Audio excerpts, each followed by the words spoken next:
بسم اللہ الرحمن الرحیم۔ ایک قصہ ہے کہ سلطان محمود کا ایک غلام تھا، اس کا نام ایاز تھا۔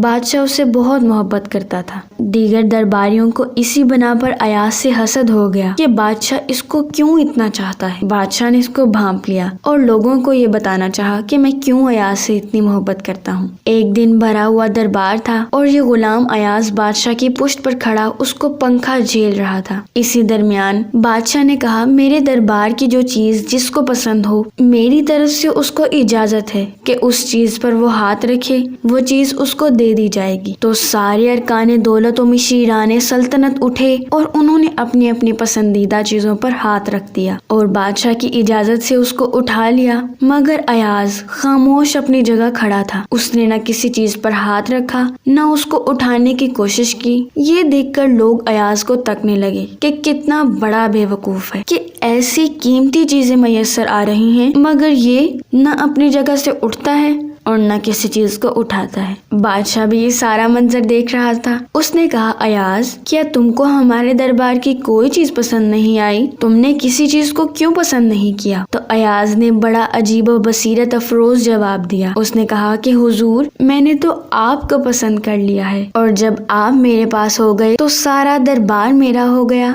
اور مجھے کسی اور چیز کو پسند کرنے اور اٹھانے کی کیا ضرورت ہے؟ عزیز دوستو، ایک مخلوق کا غلام جب اپنے آقا کی محبت میں اس مقام کو پہنچ سکتا ہے تو اللہ کی ذات تو عظیم و برتر ہے۔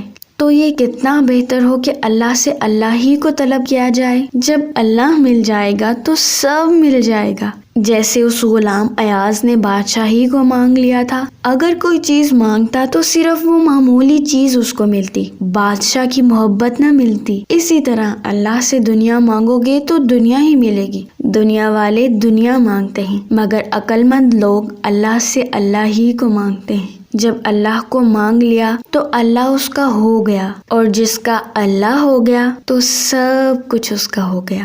اللہ تعالی ہمیں بھی اپنے نیک بندوں میں شامل فرمائے، آمین۔